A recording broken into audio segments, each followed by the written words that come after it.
come up off that neck into the trends. See Ali be the band.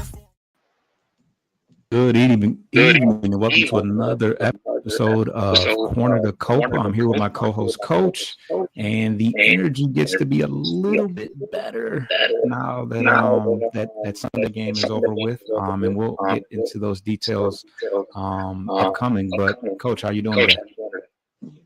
Oh, what a week! What a week of riding the ups and downs that's been. We got a decent amount to talk about here. Some of it the same, some other stuff a little different. Kind of reset here. I know we shot before the Sunday night baseball game in Philly, so technically by our show's capture standpoint, that starts this beginning of this week's show. So we had Sunday night baseball in Philly, close game to drop that series. After first games were pretty hard fought, including ejection by Bryce Harper, which was wild. Mid game had some spiciness, which you want in a late summer matchup of potential World Series candidates. But then you come home to Minnesota, and that was surprising. That was kind of a punch in the gut. Kind of knocked us back on our chops a little bit. The division had been struggling as a whole, really, the last 45 to 60 days, not just us included, but, more recently, the bottom couple teams have been turning it up lately. Cleveland has been better out of the break. Minnesota and Kansas City are getting closer back to 500, right around there. This lead 3 weeks ago, it was 16, is now down to about 5.5 officially, I think now, pending the final game that's still going on today. So we could be six up instead of 5 for the divisional lead. Yeah, and it's official now. We're up 6 games because I believe Cleveland lost today. So the Tigers are 67 and 51. 68. You said what? 68. Okay. I wrote that before. So yeah, we're 68 and 51, up 6 on Cleveland, who is currently 8-2 in their last 10. The Tigers lost 2 of 3 to a deplenished Twins roster that only has 2 players left that are on contractual obligations beyond this season. Byron Buxton's on the injured list. And what did you overall? What are your thoughts on the 2 series from this past week between the Twins and Angels? I mean, these are 2 subpar teams right now. The Angels, let's be real, have never done anything with Mike Trout, and they wasted the years they had with Shohei. But focusing on the Twins first here, that was dismal. I mean, starters didn't really do too much to help out. Bullpen was leaky left and right. Tommy Kahnle continues to prove he doesn't belong, but Luke Jackson also had a bad outing, and we'll get to it there. Foreshadowing, he no longer has a locker in the clubhouse after the end of this week. So, and Finnegan has been the only bright spot of all the guys that we've acquired, but we did highlight that he seemed like the guy that had the most promise to contribute something of quality to this bullpen that needs. We've gone from bleeding to we're borderline hitting an artery here, and it's starting to get out of hand. So he's helped kind of slow that down a little bit, but hell, man, that Minnesota series, we fought back a little bit, but Chris Paddock, that's the thing that kills me. We do an in-division trade, and this guy for his second start with us, now has to face his former team, who knows him very, very well, and absolutely took him out back to the woodshed in his new yard and made it look tiny on us there. So, but that's inexcusable. We got to have those series, and it just kind of shows how inconsistent the offense can be when not enough of the right guys combination are getting it going. Why the middle of the lineup is so key with Torkelson, Green, and Carpenter, who continues to absolutely burn everything, every game he touches. This guy has been absolutely, it's like a repeat of last year. Came back just setting the world on fire immediately. He continues to show why he's the most impactful bat. And damn it, he needs to play every single day. Enough of this lefty bullshit sitting. He bats 225 against lefties this year. I don't want to hear it. Yeah. So let's kind of break it down. Jack Flaherty lived to his old ways. He only went 4 2/3, gave up 8 hits. Early this week, Casey Mize was actually outside of Scuba, which is kind of a guarantee, but Casey Mize had a pretty good week. 2 consecutive quality starts. Against Minnesota, he had 6 innings pitched, 4 hits, and 3 earned runs. And then he had another good game as well today. As you said, Chris Paddock, out the gate, I think he gave up a run in the first inning. Had 0 strikeouts. Montero has had, I think, 3 outings as of so far, 2 of which weren't very well.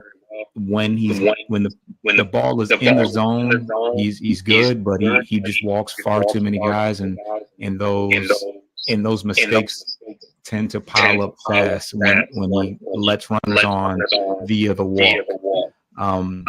As far as highlights, Wenceel Perez had an excellent week. Carpenter, as you said, has been one of the more dangerous hitters in all of baseball. Torque hit 348 this week with 2 home runs. Finnegan is 3 for 3 in save opportunities. Probably the biggest disappointments as of up until today, Riley Green, who was hitting 190, had a 191 average in the last 2 weeks, including I think 17 strikeouts in that span. Jahmai Jones, although he hit 250 this week overall, over the last 30 days, he's hitting 132. It's been pretty much feast or famine with him. When he makes contact, he's probably hitting it out of the park. But if not, he is striking out. He's not, he's not a contact guy, but he does hit for pretty good power.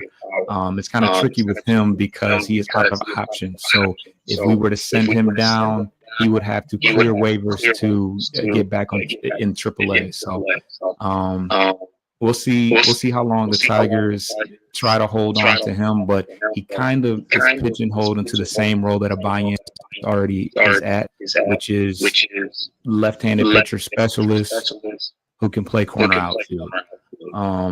Outside of that, I feel like there was one other person that I wanted to touch on. I don't know. I guess. Oh, Charlie Morton. So yesterday, Charlie Morton, when he makes a mistake pitch in the zone, it burns him. He pitched 4 innings yesterday, had 7 hits. 2 of those hits were home runs, and both of them were multi-run home runs. He ended up with 10 strikeouts on the night, but those home runs killed him. He had a good opening start against Philly, I believe, in a losing effort in one of the games. It was a pitcher's duel all around in all of those games. So the Tigers just weren't able to support him well enough. But 10 strikeouts is not bad, especially I think he had 8 strikeouts consecutively at one point in the game. But those hitting curveballs were punished, and it's the only reason why the Tigers didn't sweep the LA Angels. But did you get a chance to watch the game today? I did, yeah. Pretty much right up until about the second inning, I think, is when I finally was able to start watching. But yeah, I mean, it was pins and needles with Casey Mize today. It looked like he was going to get he got some early run support. Okay, let's lock in, let's go, lock it down. Next thing you know, some wonky plays, an extra base hit, a walk, and next thing you know, like his lead is now down to 1 run or whatever it was, and you're kind of like, damn, come on. Him and Flaherty have struggled, and before this game this afternoon, I had looked up some numbers between both pitchers, and since July 1st, Flaherty team when he's pitching they're 2-5. He's only 1-2 himself. briefly, 36 innings, 37 hits, 13 walks, 17 runs, all earned except for 4 home runs allowed. And earlier, I think it was in June, too, he had a series in a game where he gave up 4 home runs in 1 outing. I think it was 3 of them were solo home runs. So he is definitely prone to giving up home runs in bunches. At 47 strikeouts, not a terrible strikeout to walk ratio, 4+ ERA, 1.38 whip. Great K per 9, almost 11, but he's got a 3.59 walk, I believe it was, ratio there, strikeout to walk ratio, so not the greatest again. Ground ball percentage is down 5% over his yearly average, which is a career low for him right now. So he's not getting as many ground ball outs as he normally does, which I think leads us to believe that he is leaving some stuff up that gets, like we saw the other day against Morton, punished when he doesn't hit the spot. Mize, kind of the same thing, just a game over 500, 27 hits in 21 innings, 7 walks, 13 runs, 21 earned, 4 home runs also, not nearly as many innings, 19 Ks, almost a 6 ERA, and a 1.5+ whip. So these guys have struggled second, third time through.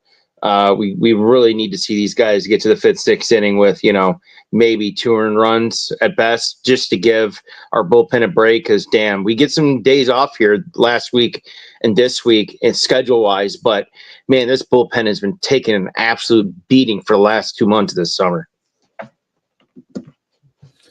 Yeah, and we took a nice cushion of a lead going into the 6th inning, and we brought back out Rafael Montero, and I think he gave up another 2 earned runs. So, I think that he looked pretty comfortable yesterday that he pitched a scoreless inning. I think it was yesterday. It was either yesterday. Yeah, it had to be yesterday. He pitched a scoreless inning in a low leverage situation, and yeah, the walks. It's the walks that hurt him, but I certainly don't have any confidence in him being in any type of a high leverage situation. The splitter is nasty, but the command and control has been an issue for him. It was encouraging to see Vest close out it wasn't a save opportunity. We probably would have saw Finnegan, but nonetheless, Vest was able to close out the game today. So that was a nice sight to see. But let's get into the first break, and then we are going to get to the roster moves.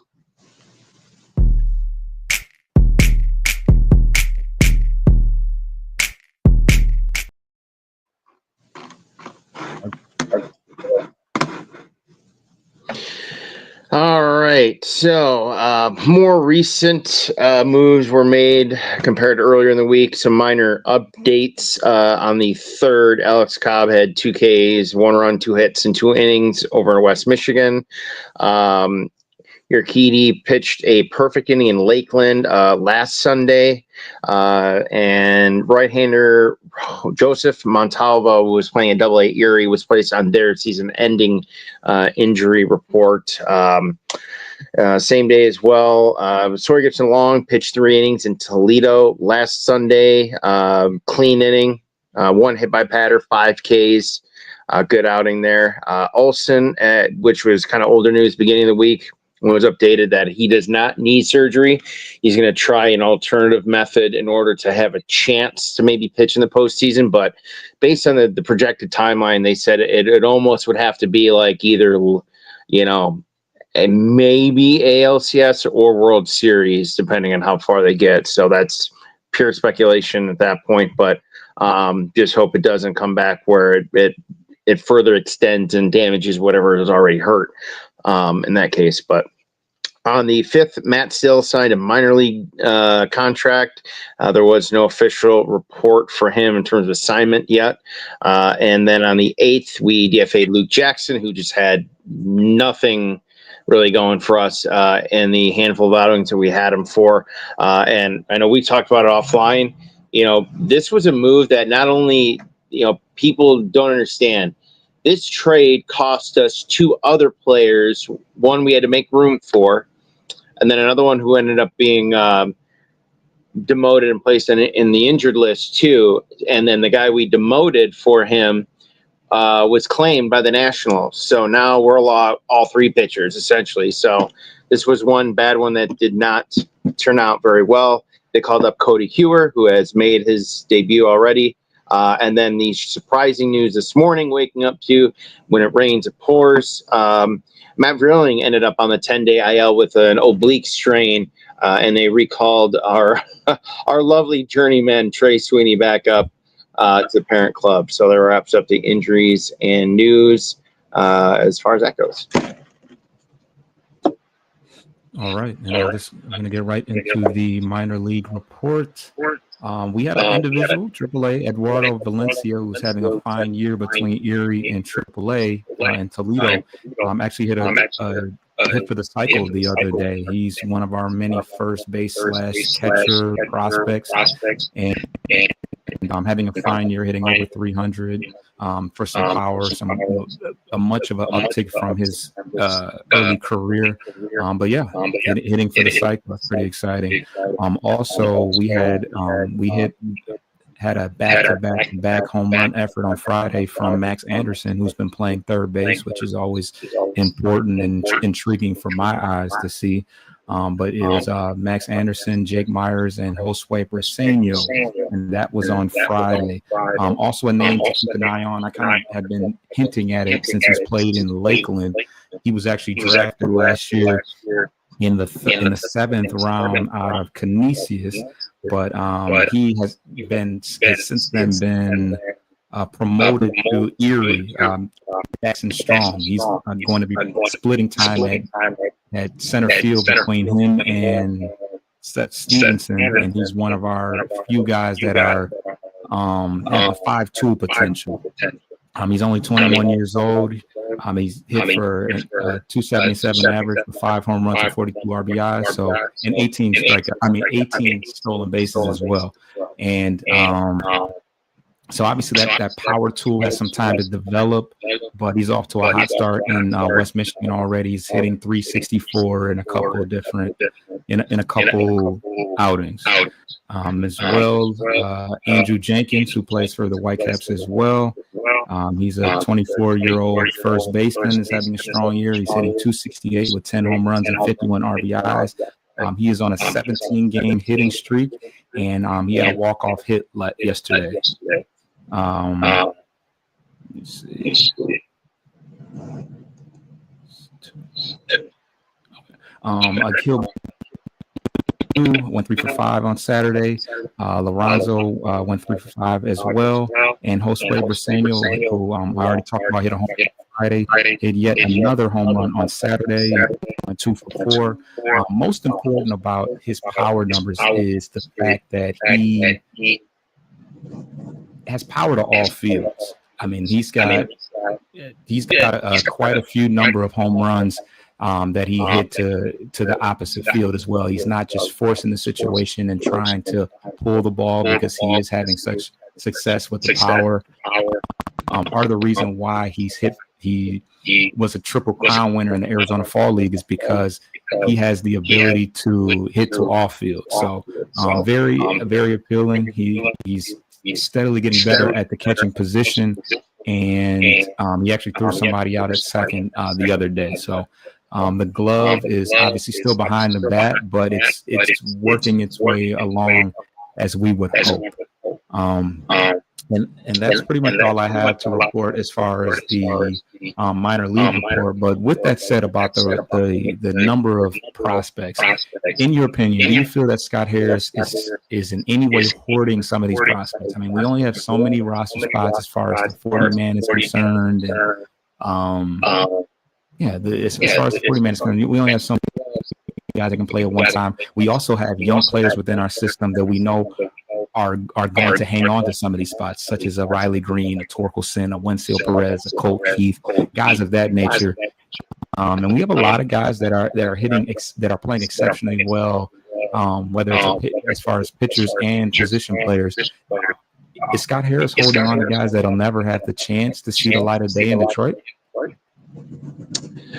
You know, it's the there's going to be some casualties in that regard. By that I mean, like you said, that not everyone is going to make it. Even if you give them 5-6 years from the time the first one makes it to the rest of them, that's just the nature of the beast. Guys get traded, pieces get traded, other prospects come in. You somehow land a top 5 pick that becomes maybe not quite a Bryce Harper, but a guy that can provide impact for the next 7-8 years. Things can change. But in terms of hoarding, I mean, it feels like it right now. We didn't really do much of anything at the deadline, and we traded other guys that weren't even ranked and playing as high as AA. I think maybe a Toledo role player that never played in Detroit. But I mean, now imagine if we ended up trading Skubal. We're beyond hoarding. We are data mining resources. Like, I don't know what else to call it. Bitmine data mining, Bitcoin. And here's one thing I'll say. Riley Green, I'm kind of backing off just a little bit in terms of, just giving him a blank check extension, because this strikeout thing has me a bit worried. Because if this is what we can expect for him, man, he gets a really bad slide extended beyond 30 days. Man, it's going to be trouble the wrong way. But, he came through today. He needed it. Everyone else pretty much chipped in too. So, and, hopefully the next week or two, we can maybe get Parker Meadows back as well. Now that Vierling's gone, we still need someone else up in there. So we'll see. Yeah, we had a scare. To me, it was a scare, but we thought that Wenzel Perez was going on the IL, which was we saw that Sweeney was going to be active today, so we knew somebody was going to the IL. And Perez got hurt earlier, but it ended up, like I said, being Vierling having a oblique injury, and we'll see when we get Wenzel back. But damn, what the hell was I talking? I don't even know. Well, hell, Vierling's bat prevented a possible sweep of what? We would have been looking at sweep today if we, obviously we knew the outcome of today. But man, we would have 0-2 heading in today if it wasn't for Vierling the other day. Yeah. Just no sooner than he could kind of find his sea legs. He is back on the IL along with Meadows. So thank God we got Javi that can play center field, because that guy is an Iron Man at this point. I mean, he did get hurt last year, but for the most part, he's healthy every day. And I apologize, because I think that Echo is playing over the YouTube, which is probably why the numbers are fluctuating so much. But we just go push through and try to figure that out for next time. Let's get to a break, and then we'll see what we got left to talk about.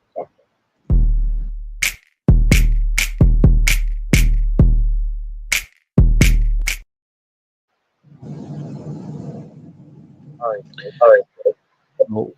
Let's look at the box score. As you said, that Green, it appears to possibly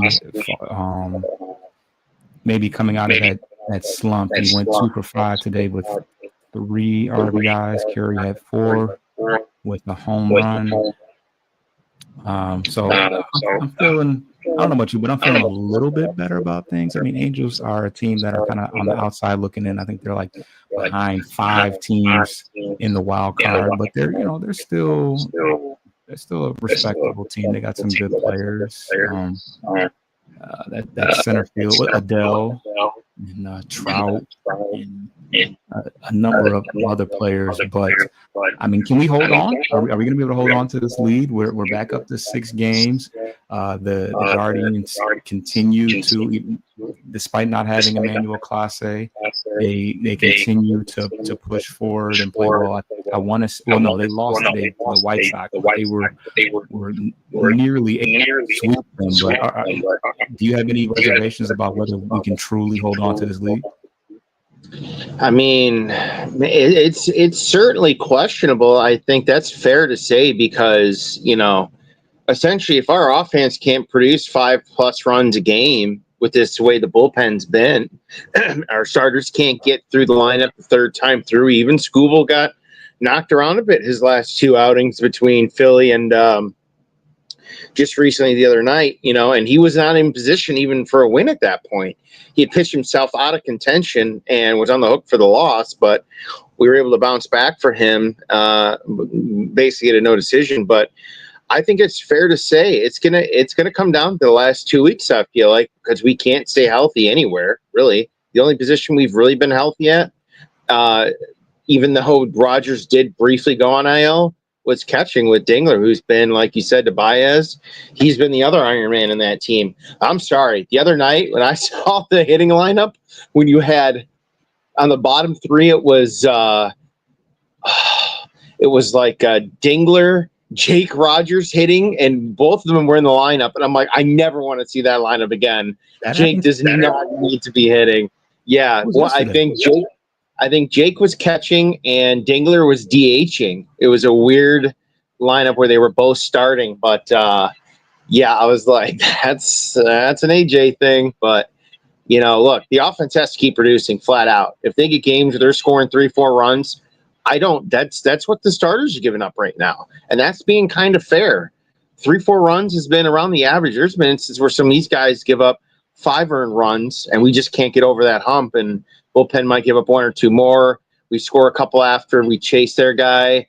We kind of dance around it, but we never quite really in it early. So offense, if they can't stay pacing us, then we're going to have problems, because the rest of the division, the White Sox side, their arms are fairly intact right now. So pitching can beat good offense. So the offense has to stay more than warm. Absolutely. So, any news going on around the league? Yeah, some, the Brewers walked off the Mets for their 9th straight win. They're the hottest right now in baseball. The Guardians had been pretty warm too. Texas has cooled off a bit. Toronto continues to, keep pace with us. They're trailing right now, I believe, to the Dodgers late in the 7th inning, down 1 run. They're continuing their, surge here over the last 50 days themselves.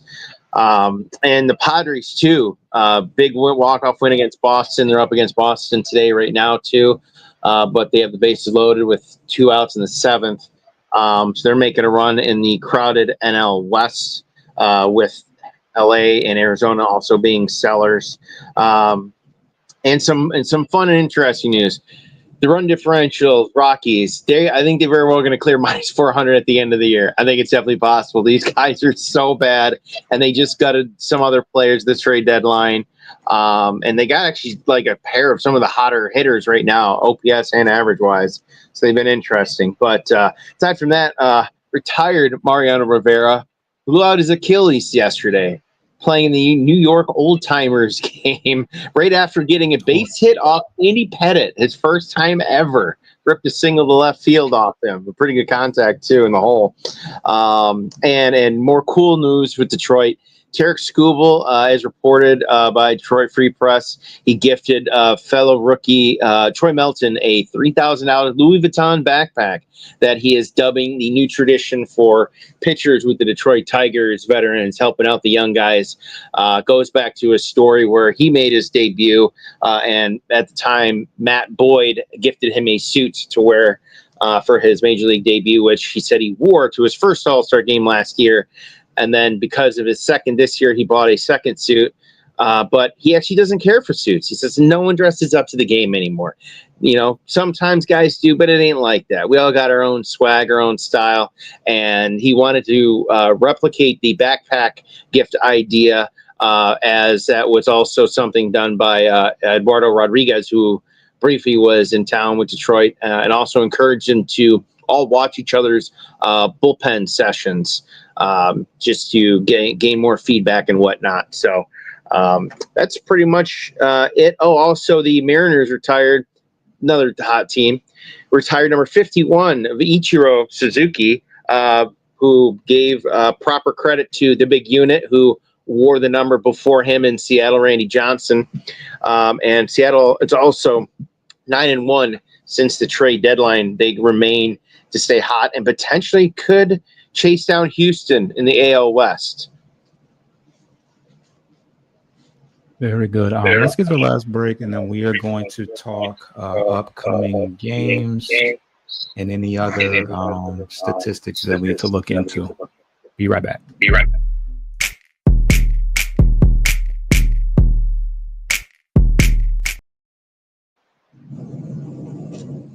Before we get into the upcoming games, were there any other statistics or trends that you wanted to fill us in about the Detroit Tigers?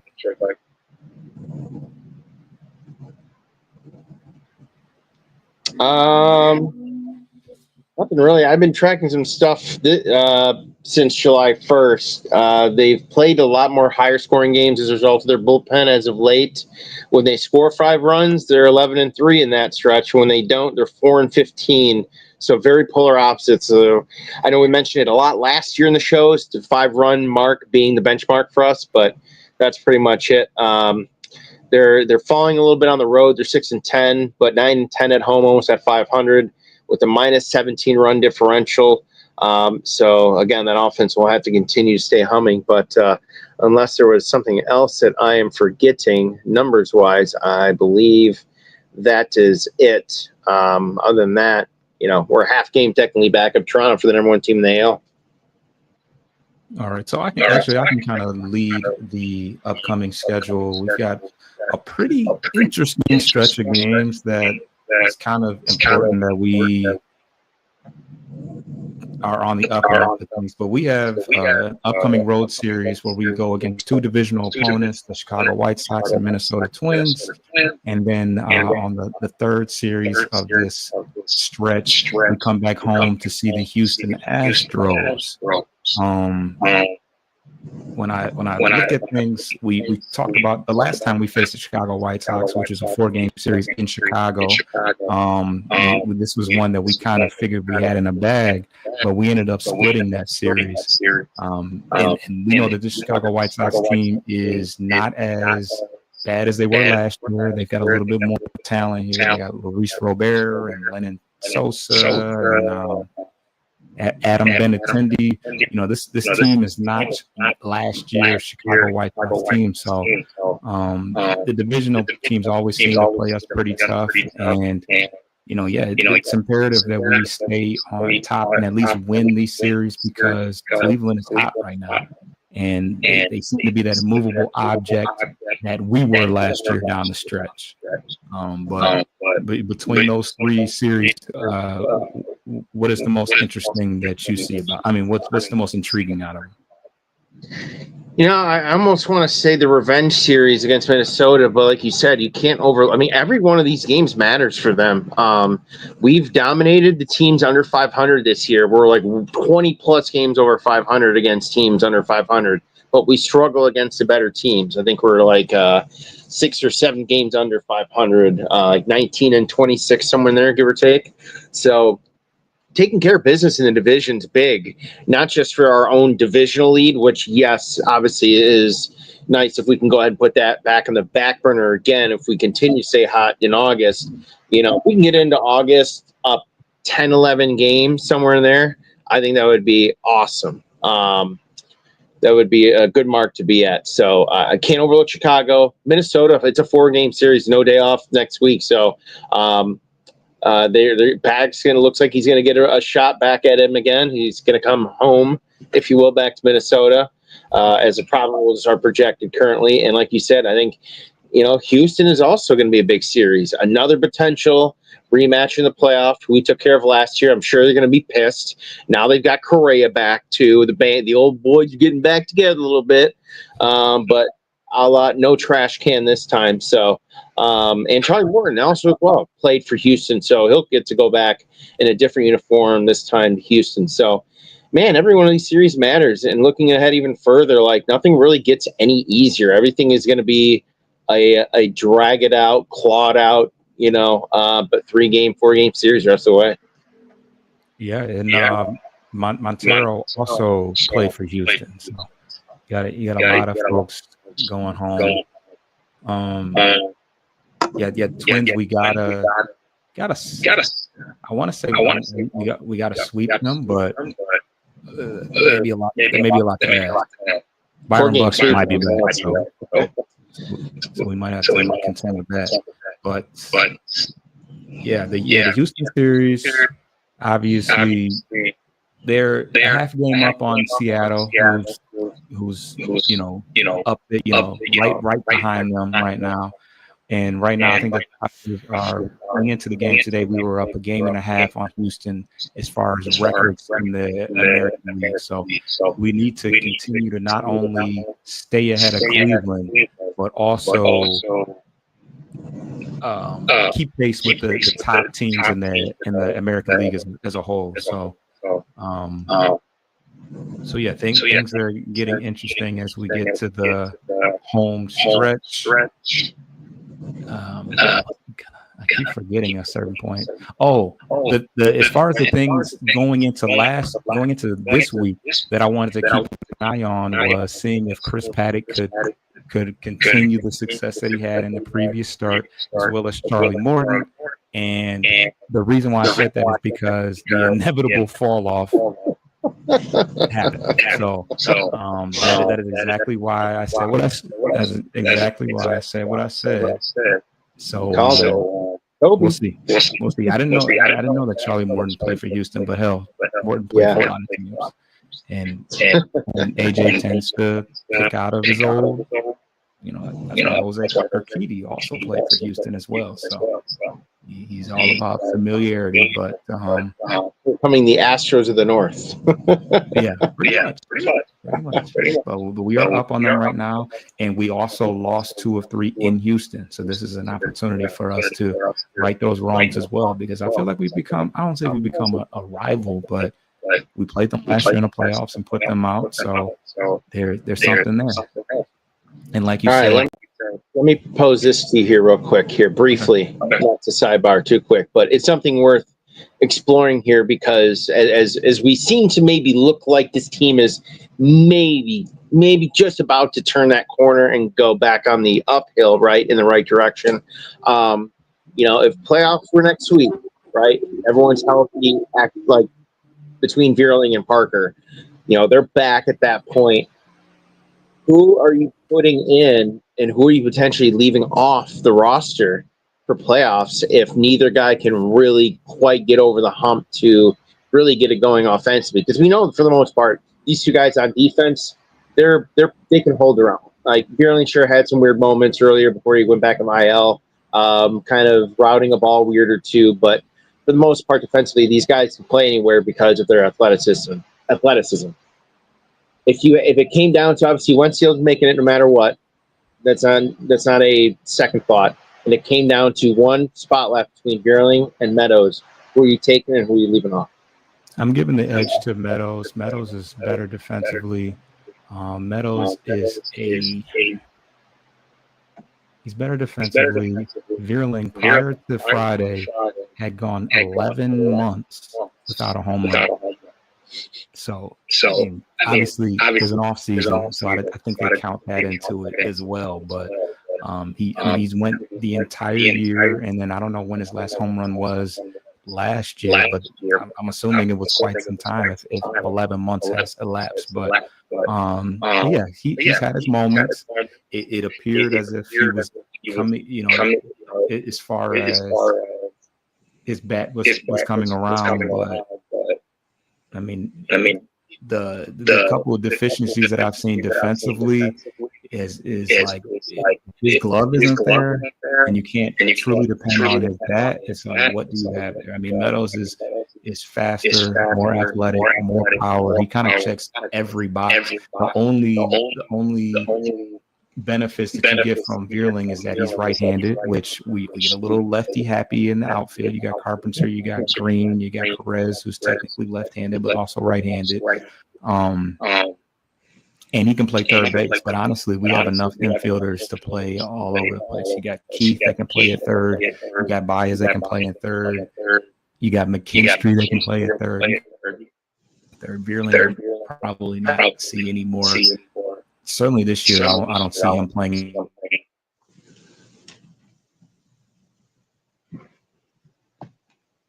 resourceful as he's been in the past.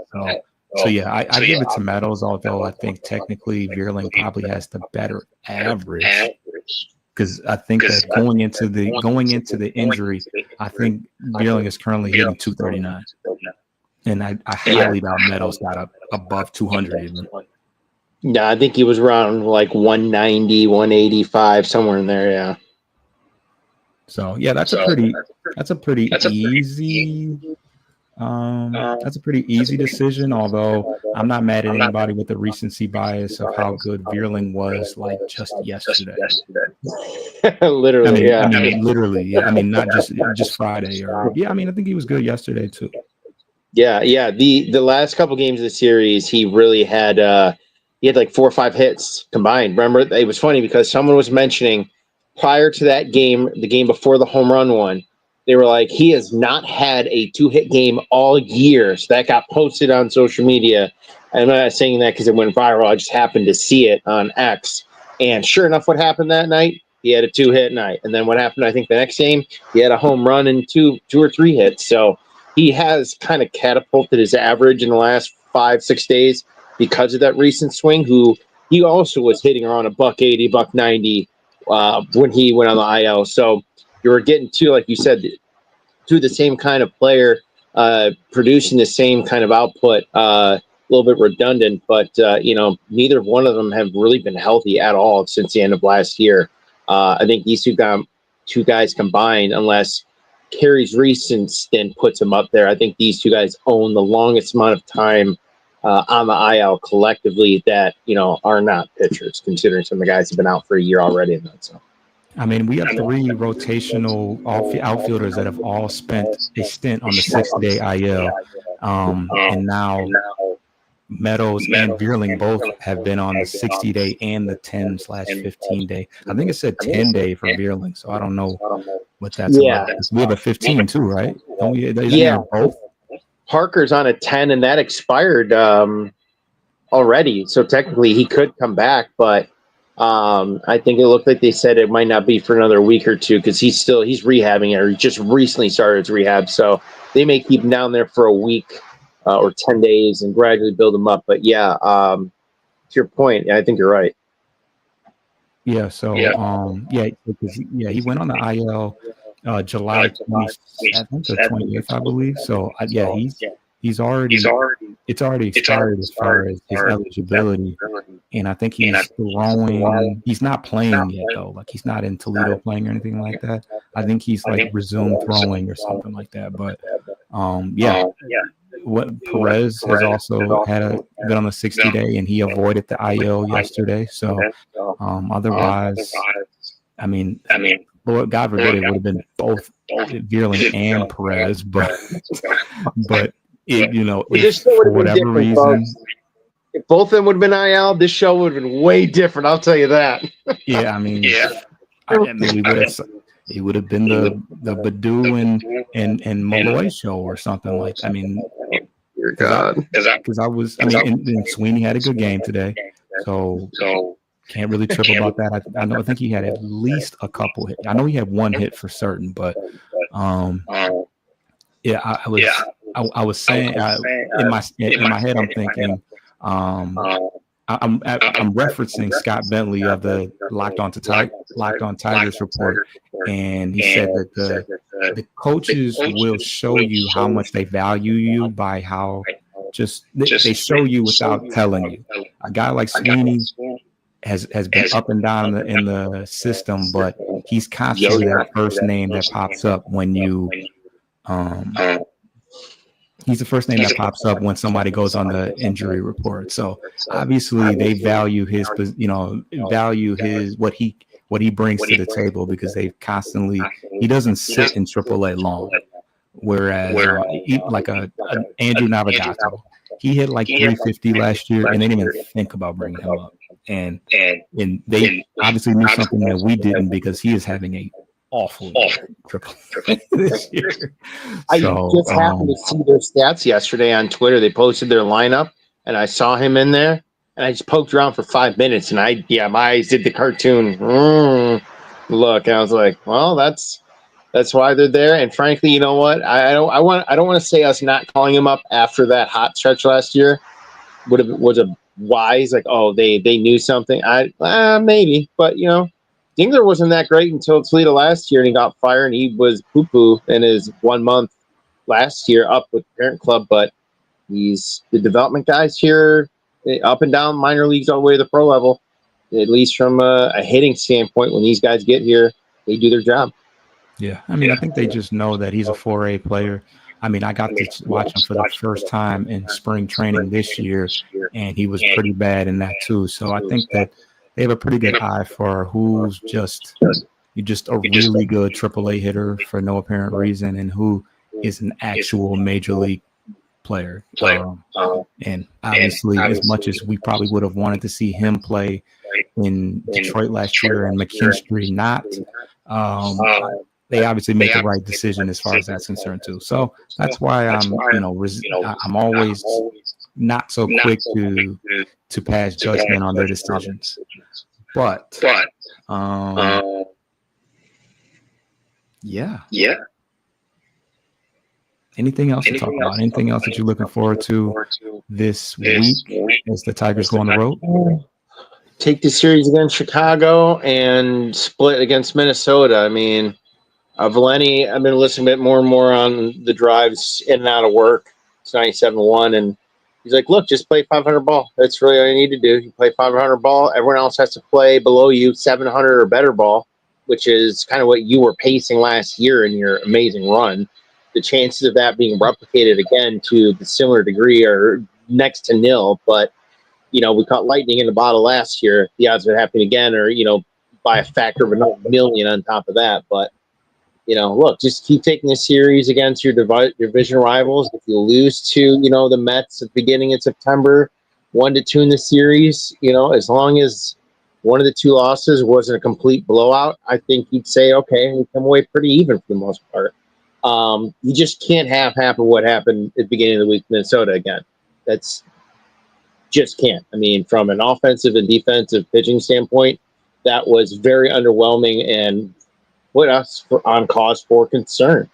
But yeah, so hope we can get Parker back here, and then Meadow maybe, or then Bjorling maybe another 2 weeks after that. Let's get these guys healthy. Lord knows this roster has not been healthy even from game one. So, but I will say the only thing I'm not looking forward to is having to put this bullpen together for the playoff roster. Holy shit, that's going to be a mess. I do not envy who has to make that choice, because that's going to be, picking literally out of the backyard mud pile.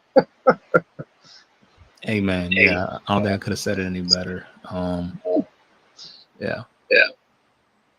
All right. Well, subscribe to Bleachers to Speakers on YouTube for the raw and uncut and sometimes echoey footage of Corner to Copa. and also subscribe on all audio aggregators. Once we spruce it all up with the ads and all that jazz. Didn't have as much participation today, but that's just how the cookie crumbles sometimes. We did have some a decent amount of live viewers, so that's cool. Yeah, we'll be back next week to discuss the upcoming road trip and looking ahead. And speaking of looking ahead, we got the Atlanta Braves coming up towards the end of September. That might be a nice fun game to go to. I don't know how they've been doing overall, but I've been keeping a close eye on them, and they've got some talent. I mean, I feel like Atlanta is always pretty talented. I mean, obviously you're partial to them. We were talking off air about a little bit about that Oakland A's team, and half of Atlanta was on that roster with Murphy and Profar was playing second base. The trade for Murphy and Olsen was, I think it was a package deal. Yeah, and then now Jurickson Profar is in Atlanta. They got him earlier this year in a trade from San Diego, right? I think after San Diego DFA'd him. Who's a free agent? Oh, okay, I thought Jerkson got DFA'd by San Diego, but yeah, now they're back together in Atlanta, like you said. We joked about the Astros in Detroit. Well, you got the A's in Atlanta, so but A's in Atlanta, ain't that right? But hey, you know what? That lineup is no joke. Ozuna, Acuna's been hot since he came back about a month and a half ago. Matt Olson is an all-star, and Austin Riley, even though he's on the IL right now, should be coming back soon. That heart of the lineup is as good as any in Major League Baseball, so cannot sleep on their roster in that 3-game series if for some reason seeding comes down to that. Yeah, I think Acuna is hurt or trying to get a second opinion, but they also have that young catcher, Patrick Baldwin, as well. They have He's good. He's looked good. Boatload of talent, and hopefully Parker is back by then. He's an Atlanta guy. Yeah. Yeah, maybe touch that last game in the Bronx for your B-Day. He's in the Bronx? Oh, yeah, they're in New York for the Yankees, the 9th, 10th, and 11th. Right. Okay. But it's funny you mentioned schedule, though, briefly, too. So the weekend series Saturday in Minnesota is a national game on Fox. And then the entire Houston series is all on, I think, different networks. Monday, MLB Network. Tuesday night, it'll be TBS Game of the Week. And then Wednesday's day game will be back on MLB Network. And then the next game Friday at Kansas City, Apple TV. Guys, we're everywhere. We're on all different platforms. You just got to follow. Yeah. Everywhere. Yeah, no mystery why. We're a top team, and we, despite our ups and downs and our pitching efforts, we are a playoff team. We just got to hold it down. So, stay tuned. We'll be back next Sunday. We'll keep you posted if something else comes up. But let's get up out of here. Peace. Get your lick back. If a nugget gon' do something, ain't no chit chat. Better stay up out the way, don't get your shit splat. Stop, let this shit slide and get your lick back. And get your lick back.